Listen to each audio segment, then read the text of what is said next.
jamais été autant essoufflée pendant une séance cinéma que celle-ci. Marche ou crève ou The Long Walk par Francis Lawrence, ça donne quoi à chaud. Francis Lawrence, c'est un habitué des adaptations littéraires, donc franchement, je m'attendais un peu à du grandiose. Et donc cette fois-ci, il s'attaque à un Stephen King. The Long Walk, de quoi ça parle? Alors on se retrouve en Amérique avec une bande de jeunes hommes, je crois qu'ils sont une cinquantaine à peu près. Ils ont tous décidé de participer à une sorte de marche où ils doivent marcher sans s'arrêter. Au fur et à mesure, ça va devenir de plus en plus difficile puisqu'ils ne peuvent pas s'arrêter. Donc comment ils font pour se nourrir? Comment ils font pour aller aux toilettes? Ou s'ils ont besoin de dormir? Sachant que s'ils ralentissent, ils ont un avertissement. Au bout de 3 avertissements, ils se font tirer dessus. Et donc à la fin, il n'en restera qu'un. Personnellement, je n'ai pas lu le livre, malheureusement, mais on m'a dit que déjà, de lire l'histoire, c'était assez essoufflant.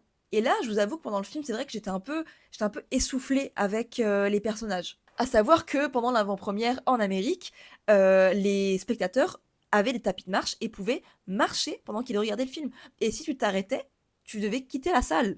Ce que je trouve mais hyper smart en fait. Pour le coup, moi j'étais quand même bien assise dans mon canapé, mais c'était quand même fatigant. Donc il se passe pas énormément de choses, mais ce que j'ai beaucoup aimé, c'est que on apprend à connaître chacun des personnages, soit leur personnalité, leur vie passée, et du coup, bah, on s'attache. Mais on les voit aussi de plus en plus sombrer dans la folie.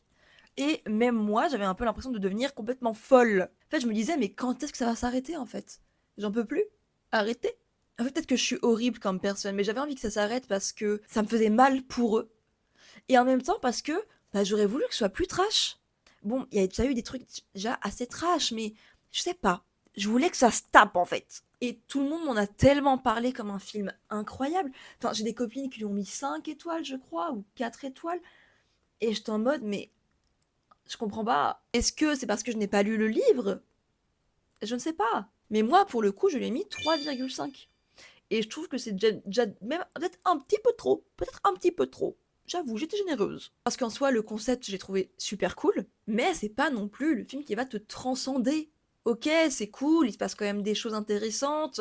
On voit bah justement tous les personnages devenir complètement fous. La fin, je trouve vraiment très cool. Sachant que la fin n'est pas la même dans le livre que dans le film. C'est le seul truc que je sais et que je peux vous dire. Donc à ceux qui ont lu le livre, vous risquez d'être surpris. Donc dites-moi ce que vous en pensez, parce que je suis quand même mitigée sur ce film.